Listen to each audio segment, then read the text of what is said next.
Sebuah kapal dagang meledak di Laut Kaspia. Satu awak tewas, yang lain luka-luka. Pelakunya bukan Rusia, tapi Ukraina. Sebuah serangan yang berjarak hampir 2.000 km dari garis depan perang di Donbas. Ini adalah eskalasi yang tidak terduga. Dan kami akan mengungkap alasan tersembunyi di balik serangan ini, serta konsekuensi global yang mengikutinya.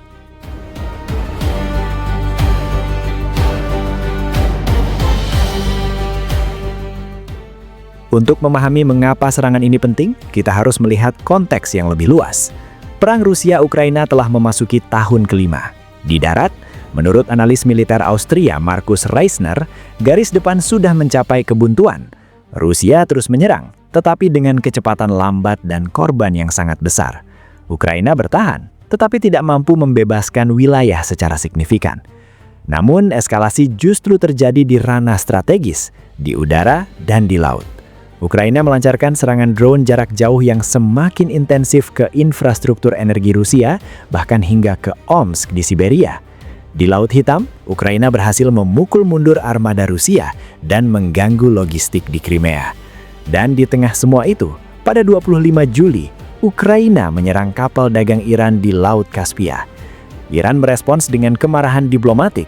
Serangan ini tidak bisa dibiarkan begitu saja.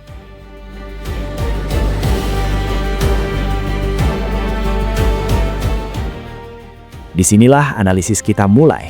Mengapa Ukraina mengambil resiko besar dengan menyerang kapal Iran di Laut Kaspia? Sebuah aksi yang berjarak hampir 2.000 km dari garis depan. Ini bukan sekedar serangan acak. Ini adalah operasi dengan 3 tujuan strategis. Pertama, menghancurkan jalur pasokan militer Iran ke Rusia. Ukraina mengklaim kapal tersebut digunakan untuk mengangkut kargo militer dari Iran ke Rusia.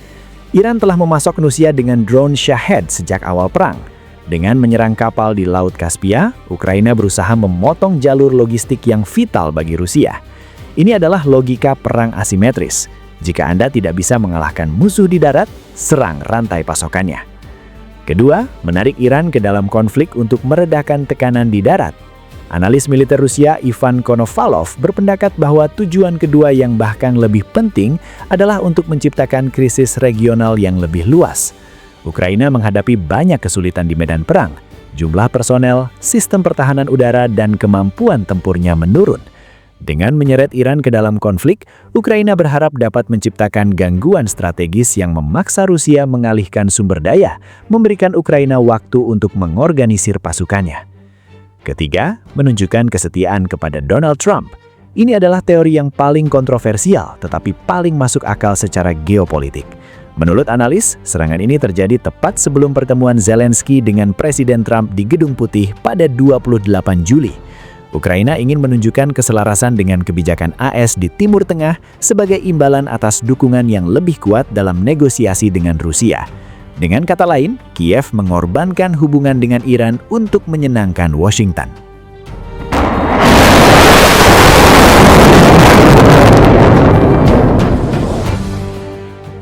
Serangan ini bukanlah insiden terisolasi. Ini adalah bagian dari perang yang semakin multifront dan multi-aktor, dan konsekuensinya sangat luas. Dampak pertama, ancaman balasan Iran. Iran memiliki kemampuan teknis untuk membalas. Rudal balistik Khorram Shahar 4 Iran memiliki jangkauan lebih dari 2.000 km yang secara teoritis mampu mencapai Ukraina. Seluruh wilayah Ukraina berada dalam jangkauan rudal Iran. Analis memperkirakan Iran dapat membalas dengan cara serangan rudal dan drone langsung, mentargetkan pelabuhan utama seperti Odessa, Mykolaiv, atau Chornomorsk. Serangan cyber mentargetkan pusat data di Dnipro, Kharkiv, dan Kiev yang diduga membantu AS mengumpulkan intelijen tentang Iran. Eskalasi dukungan militer ke Rusia meningkatkan pasokan drone dan peralatan militer lainnya ke Moskow. Dampak kedua, krisis rudal Patriot. Ini adalah titik paling rapuh dalam pertahanan Ukraina. Di tengah eskalasi ini, Ukraina justru kekurangan sistem pertahanan udara yang paling vital. Rusia memproduksi sekitar 60 rudal Iskandar per bulan. Ukraina kekurangan rudal pencegat Patriot untuk mengimbanginya. Mengapa? Karena Amerika Serikat menghabiskan sekitar setengah dari persediaan 2.330 rudal Patriot-nya dalam konflik dengan Iran. Hanya mengganti persediaan itu akan memakan waktu 3,5 tahun. Ini adalah ironi geopolitik. Konflik AS-Iran secara langsung melemahkan pertahanan Ukraina melawan Rusia. Dampak ketiga, rantai pasok dan harga pangan global. Eskalasi di Laut Hitam telah mengganggu ekspor gandum Ukraina yang merupakan sumber pangan vital bagi Afrika dan Timur Tengah. Harga gandum global telah naik 20% sejak awal Juli. Serangan Ukraina di Laut Kaspia, meskipun tidak langsung, terkait dengan pola eskalasi yang mengancam stabilitas pangan global.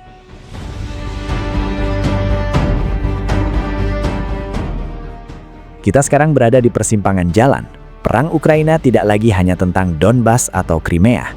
Ini adalah konflik global yang melibatkan rantai pasokan, teknologi, dan diplomasi yang saling terkait. Ukraina memegang inisiatif strategis dalam perang asimetris dengan serangan drone jarak jauh yang efektif. Tetapi kelemahan terbesarnya adalah pertahanan udara, dan itu bergantung pada pasokan yang juga diperebutkan oleh konflik di Timur Tengah.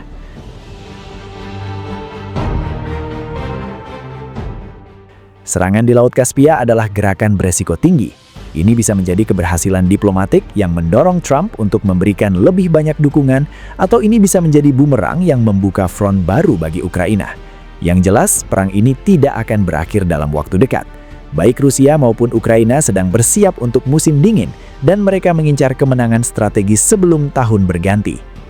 Pertanyaan untuk kita semua, apakah dunia siap untuk perang multifront yang berlarut-larut ini, ataukah akan ada diplomasi yang menemukan jalannya sebelum titik kritis tercapai? Kami akan mengupas perkembangan ini lebih lanjut di video berikutnya.